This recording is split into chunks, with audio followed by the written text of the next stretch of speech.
What's up, everybody? I'm Tyrik Wynn, and this is Tyrik on the Move.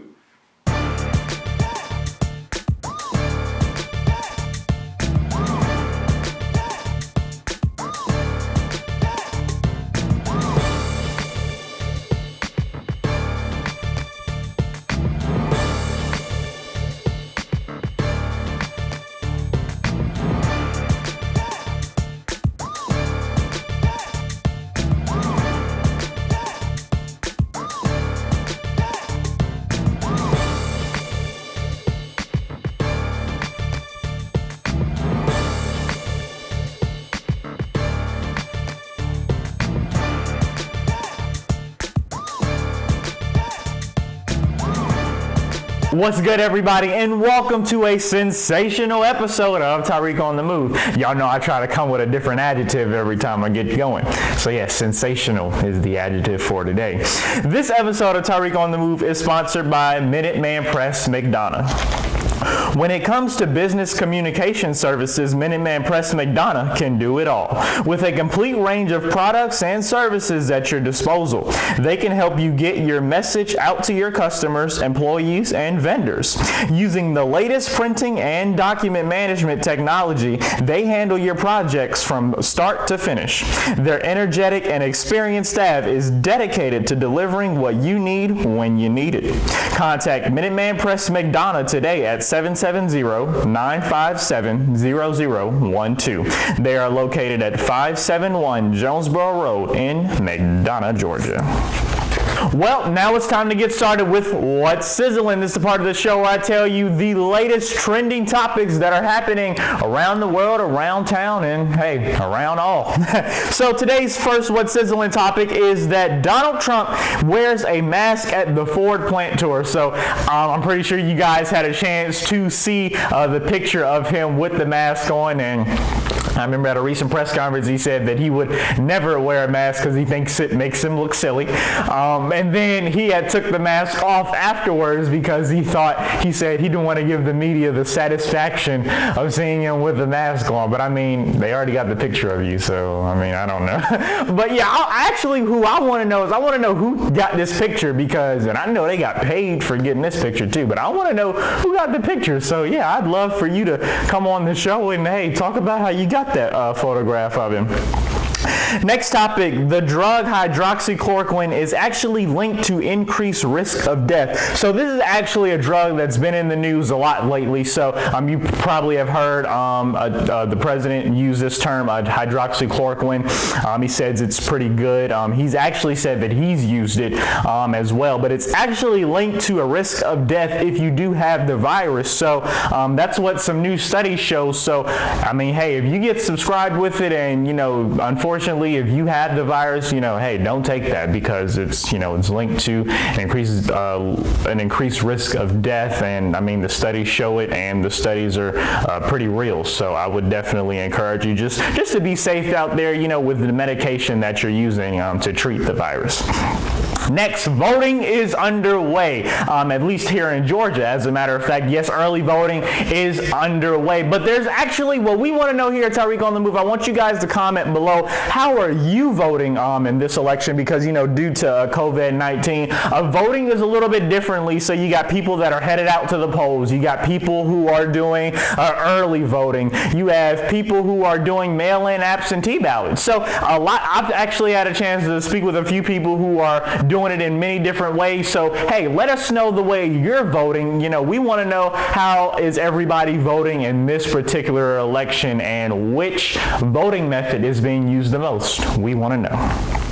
And last but not least, happy Memorial Day to everybody out there. Yes, it's Memorial Day weekend, but even though we're still within this pandemic, that doesn't mean you can't go out and have fun. You can still, go out to the lake, do some fishing.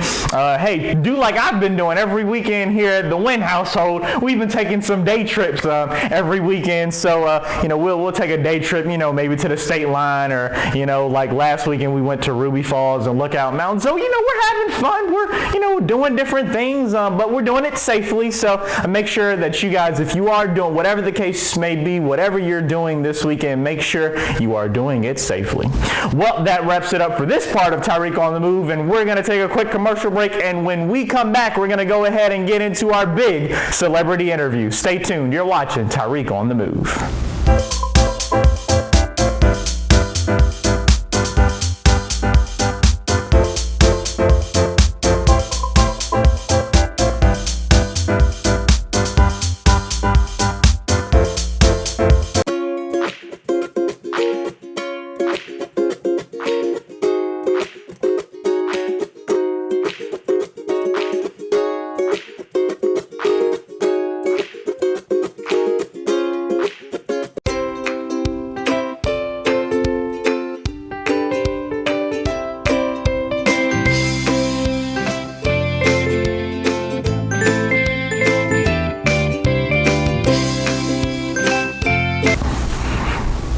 Welcome back to Tyrik on the Move, everybody. Now it's time to get into our big celebrity interview for this episode of Tyrik on the Move. This past week, I sat down with the one and only Miss Sierra McCormick, and as you all know, she is one of the best actors on TV, on television right now, and she has had some pretty amazing roles, especially if you are a big Disney fan like me, a big Disney Channel fan. You've seen her in Ant Farm, you've seen her in Jessie, Ramona and Beezus, you've seen her in so many great things, and when she plays her role, she plays them good, and she does a really good job with her acting. So I encourage you all, enjoy this great interview with the one and only Miss Sierra McCormick.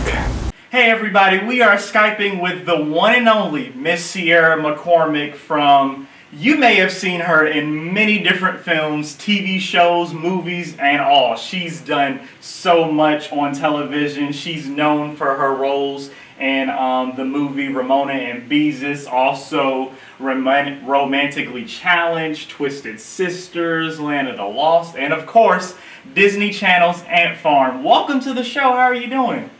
Hi, it's great to be here. I'm good. How are you? I'm pretty good. You know, I mean, the times that we are living in right now is crazy, isn't it?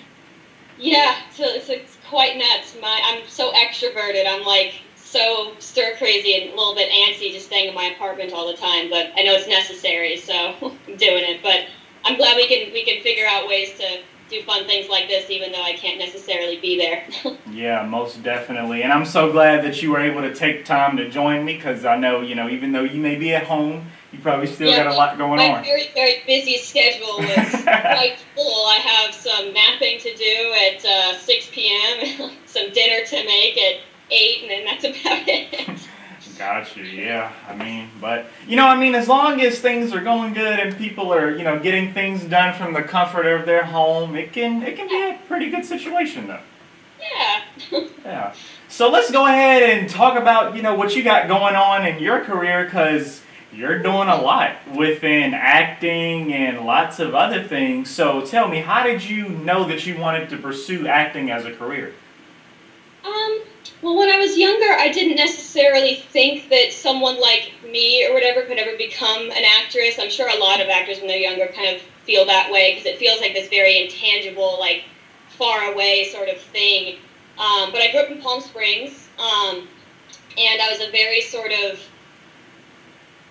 smart alecky, sort of troublemaking kind of kid. I had a lot of energy, and I was always trying to get everyone's attention.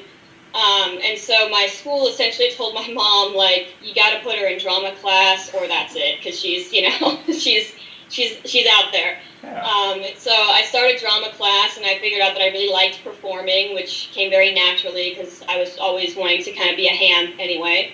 And my drama teacher kind of pulled my mom aside and suggested that we take a trip up to LA to, like, try it out, like, for real. Mm-hmm. And my mom was kind of apprehensive about it. She was kind of like, I don't know. And I was like really, really excited. And I begged her and I begged her and I begged her. And she was like, okay, one audition. And if it doesn't work out, then like, that's it. And I was like, okay.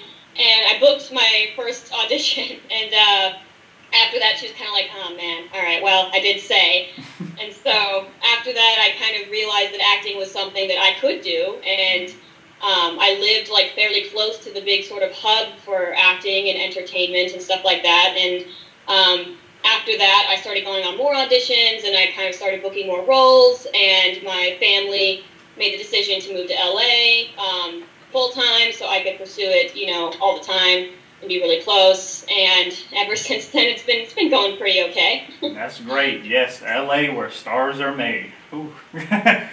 Yeah, sometimes.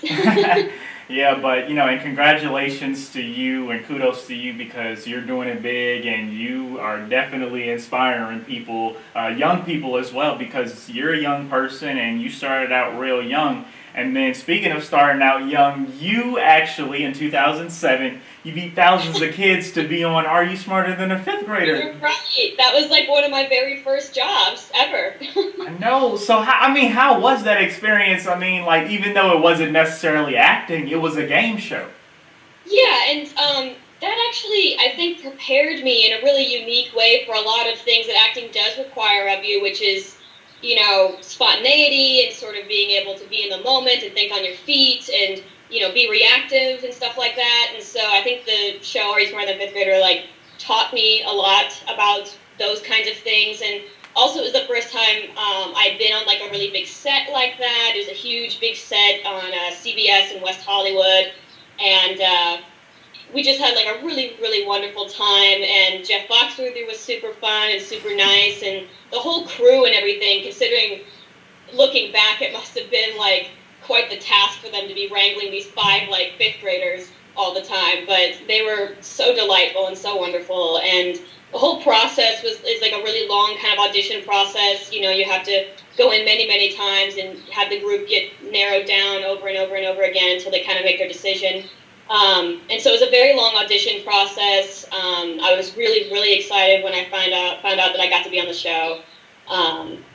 And yeah, overall it was just a very positive experience. I had a pretty great time. I loved, the sort of stakes, the real stakes that the show kind of had, and that was really exciting to little Sierra. She thought that was really, really cool, and it kind of made her nervous sometimes because, it was a very real competition that, people could win money or not based on, me knowing my stuff. But I tried, and, I think I had a really positive time, and it taught me a lot really early on. So I'm really grateful for that experience. Wow, that's great. That's pretty exciting experience. I'd be excited myself. But yeah, so you also had some, and then kind of after that, you started going into acting a little more. You had some more bigger roles. You had some guest appearances in some shows like Hannah Montana, Supernatural. So how did it feel when you landed these gigs? Especially when you're a kid, it's super, super exciting. I don't know, when I land gigs now, or when I sign on to do jobs and stuff like that and do projects, I'm still excited, but it's not quite the level of excitement that I had when I was a kid and I found out that I booked the job. It was this huge wave of just wow, I did it. Oh my God, I can't believe it. And Supernatural actually was my very first scripted acting role. And it was quite a meaty kind of part. I was playing a girl that was possessed sometimes, and then other times not possessed, and possessed by this huge demon that's supposed to be this mother of all demons. And it was just so much fun. I've loved horror and genre since I was a really, really young kid. And working on Supernatural was really exciting because I got to be this kind of scary horror thing, and that was really, really exciting. And it was also my very first acting role where I was playing a character, and so I was certainly very nervous. But the director of that episode is the great late Kim Manners, and he directed almost all of X-Files and a lot of other TV shows, and a lot of Supernatural. And he was super, super. I don't know, he just made me feel really comfortable on set, and he made me feel I deserved to be there and I belonged there. And so I didn't feel alienated or weird or all too nervous really when I was doing that. It was more just excitement, and I was really excited about the character that I got to play. So that was really a unique, fun experience. That's great, yeah, like that. Just to be able to be on those sets and those shows has just has to be a great experience. And then when you're on these sets, you want more, and you want more roles, that you want your agent to keep feeding you roles. And then after that, you got fed a main role on Jack and Janet with Cheyenne McClain. Oh yeah. So that was actually a pilot that we shot for Disney that never got picked up. So no one's actually ever seen it. But yeah, that was like actually the second time I worked with China, because we first worked together on the episode of Hannah Montana that I did, and we became really, really great friends after that. And then we did Jack and Janet together, and even though that didn't get picked up, I think that people kind of recognized that we had some really fun chemistry, and we had a really good time working together, because then we got cast on Ant Farm, obviously, together, which is really, really fun. I loved working with her, and, you know, she provided like a really fun on-set kind of energy, and her whole family was really, really wonderful and sweet. China, she's amazing. Really big fan of hers. So, and let's talk about Ant Farm. So that you got that role in back in 2011, and that was a really huge role where you played Olive Doyle with your interesting factoids and everything. So, talk about your experience on the set of Ant Farm. Well, actually, I got the role in 2010 because we shot that pilot, and it took a year for us to find out. I don't know. I just placed that. I was even younger. I can't believe just how young I was when I got that job and I signed on to be on a show all the time. But yeah, it was a really, really, you know, I had a lot of fun with the character. I got to do like what's really wonderful about sitcoms, and specifically like the really wacky kind of sitcoms like Ant Farm, is that I got to sort of try on a bunch of different hats, if that makes sense. I got to do accents, I got to do costumes, I got to do like a few minor stunts. There's like a wide variety to like the stuff I just got to do, which once again I think gave me some really, really valuable experience and some valuable like learning sort of experiences, and I got to observe a lot of really talented, amazing actors that would guest star on the show. And I don't know, just working with the cast and stuff was really fun. We all had a lot of like fun sort of comedic energy to bring to each of our characters. We all kind of were able to bounce off each other in that way, which was really, I don't know, just a really rewarding kind of experience, you know. Yeah, and then I think that, you know, the writers and all the, like, you know, crew for the most part, I, like, really had a wonderful time working with, and I was always excited to see what, like, writers would, you know, write for me next week, each week. I was always super excited to see what, like, crazy kind of antics I got to get myself into. Yeah, you know, and that was actually one of my favorite Disney shows when I first started watching Disney. I saw Ant Farm, and I was like, oh my gosh, this show is, like, amazing. So I was a very loyal watcher. Oh, well, thank you. I mean, it seems like probably the prodigious young talent thing might have resonated with you, because, you know, I think you're younger than me, and you're clearly super ambitious, and you got your show, and you got all your interviews. No, it's really awesome. Yeah, so yeah, I'm actually 19 years old, so. Yeah, so I'm 22. But yeah, that's great, and that's still young, you know, just to be doing as much work as you put in a lot of work thus far, and it's really great for your age as well, so kudos to you. Thank you. So later on, you got a role as Creepy Connie and Jessie. Yeah. Talk about that role. I mean, just to be able to play that part. I mean, you brung it when you played that part. Thank you. So actually, that people approach me and ask me about Creepy Connie far more than they do about Olive on Ant Farm, which is kind of funny to me, because I wasn't on Jessie for more than, I think I was only on 3 episodes, but they just must have been very memorable. Yeah, that whole experience was really fun, because that set was very different from Ant Farm, just in the way that they sort of did their like performing and the way they rehearsed, and kind of they had just a different sort of atmosphere, and that was really exciting to kind of, you know, come into this other set that, you know, runs things a little bit differently and sort of has a different relationship with their actors, and, you know, improv, and I don't know, I had a lot of like wonderful kind of space to play around with the character, and I think that really comes through, because you know, do some really fun like wacky stuff in all the episodes, and the crew and the cast of Jessie were really, really wonderful. Debbie especially, she was super welcoming, and we bonded over Big Red because she's from Texas, and so Mother, and so we both bonded over Big Red soda, and Yeah, overall, I just remember that experience being, once again, pretty positive, and I remember feeling really free as an actor, and I got to sort of really play around with this role that I'm so glad that they sort of gave to me, to get to play this, like, super just out there, over the top kind of villainous, but also, like, really quirky, just kind of character, and I don't know, that was just a really different kind of opportunity I hadn't had yet at that time. And so I really, once again, valued that experience as well, getting to sort of, feel really like free, like comedically. I got to just experiment a lot on that show. It was really fun. Yeah, definitely. And it's crazy because, like, even though you were on there for 3 episodes, like, when I think of Jesse, I think of you as one of the main characters on there. Like, you made a really big impact on the show. That's so funny. Yeah, I actually saw Karan, who was on Jesse, recently at like a party. Well, not that recently. Obviously, no one's at parties right now, but but recently at a party.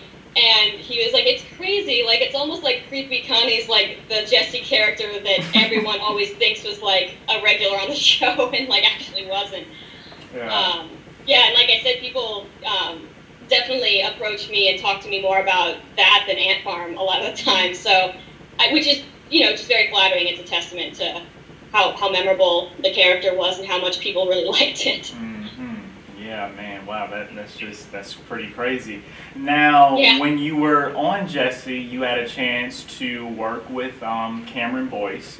Yes. And unfortunately, he passed away within the past few months. So kind of talk about what was it like working with him and share a memorable experience with him.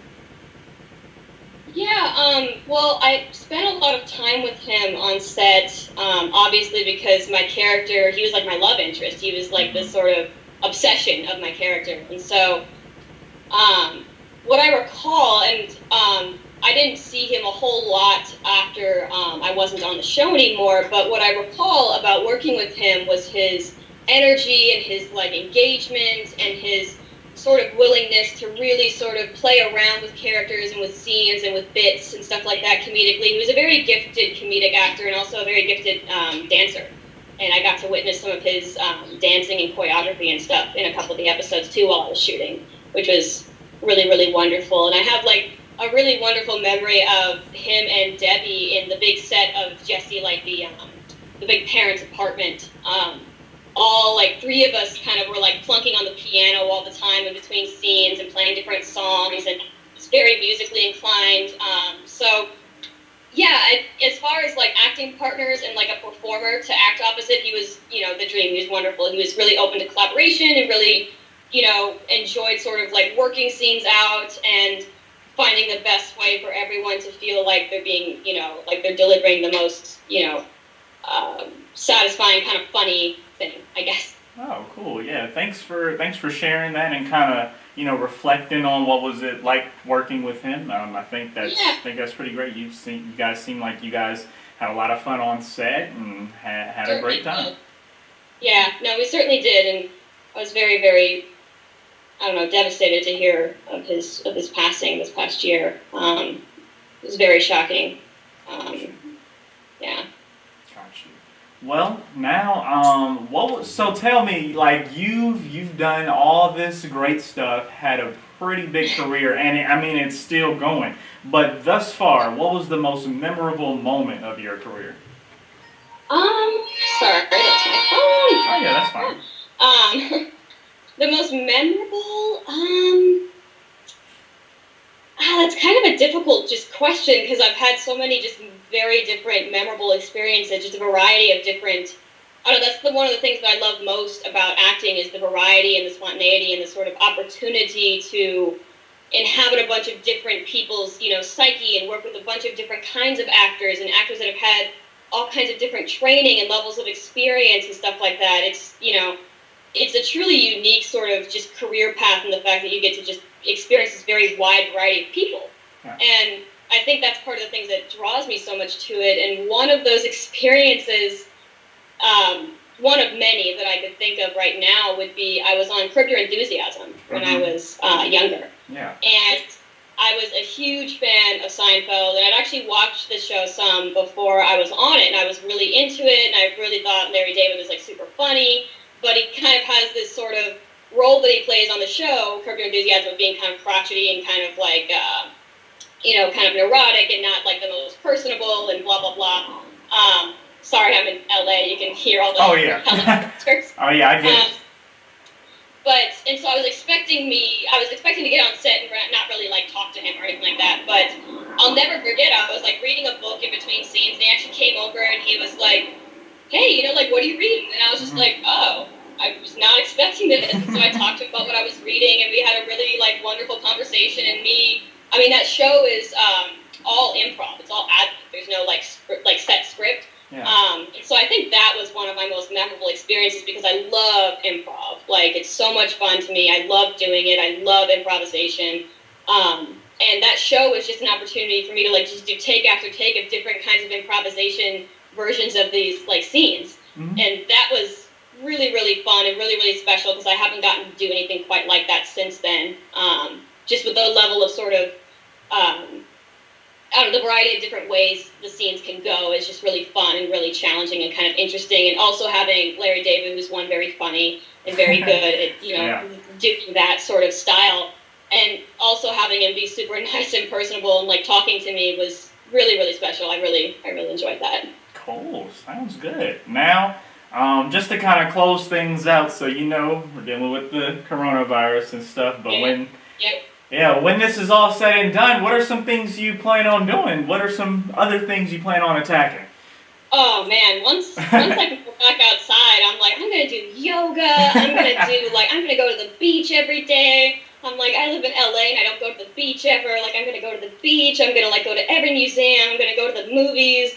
Like, I don't know. I was doing most of those things like anyway, except for like yoga and the beach. But I'll be really, really excited to probably support my local movie theaters, my local indie theaters again, because it's been a real bummer not being able to sort of go and see movies at my neighborhood theaters, which is one of the highlights, I think, of living where I do. I really enjoy it. And then also work. I'm just itching to work once this is all done because everything is shut down. No one's working right now. So I'll be really just antsy to get on a project and like sink my teeth into something probably. Yeah, I totally understand. Like, I'm looking forward to, doing more in-person interviews with people and stuff, but this is what we got, and hey, we got to use it, And hey, we worked it out. I know, we worked it out. We had an amazing time. And I just want to thank you so much for taking time to come on Tyrik on the Move, and definitely wish you the best of luck in your career, and definitely watching you on the TV. Yeah,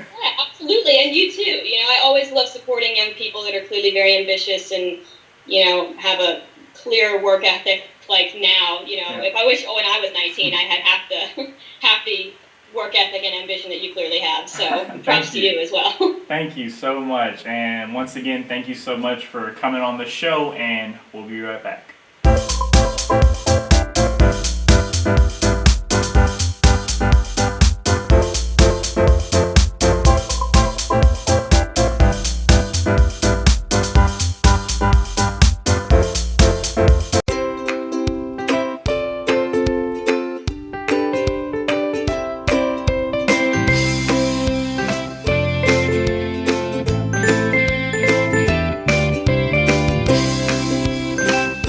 Welcome back, everybody, to Tyrik on the Move. I hope you guys enjoyed that amazing interview with the one and only Miss Sierra McCormick. Now it's time to get into Tyrik's money tip, and today's money tip is develop good credit. Now, as you all know, we're still in this pandemic, and this is a perfect time to go ahead and start working on your credit. Did you know that you can actually pull your credit score for free one time a year? And I think that this is a perfect time to go ahead and pull it. Go ahead and check it, make sure everything's good with it.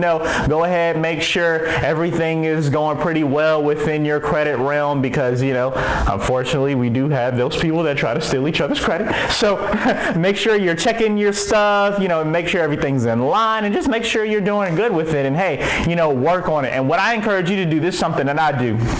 Actually, lots of my purchases, most of them are on the credit card because, you can get cashback bonus on some of these credit cards as well. And it also depends on, what company credit card you have. You can get different types of perks every time you use it. So go ahead and look into those perks and things that you get back. And hey, it helps you develop your credit and make sure that you're not spending money that you don't have. Well, that wraps it up for Tyrik's Money Tips. Now it's time to close out the show, but I can't leave you without giving you your encouraging words. Today's encouraging words comes from Psalms 27:1, and it reads as follows. It says, "The Lord is my light and my salvation.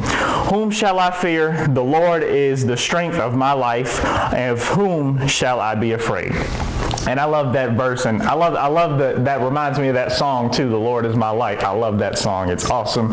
Yes. But yes, so basically what this is saying, we're all in this pandemic right now, but whom shall you fear? Whom shall you be afraid?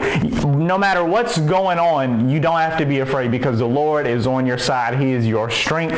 He is your salvation. He is your light, and you have to believe it, and you have to receive it, and you have to meditate in it and speak to this virus. I think that if we all as believers come together and we speak to this thing, we can come out of this very soon. So make sure that you are speaking to that virus. Well, now it's time to close out the show. Thank you guys so much for watching this great episode of Tyrik on the Move, and I'll see you next time.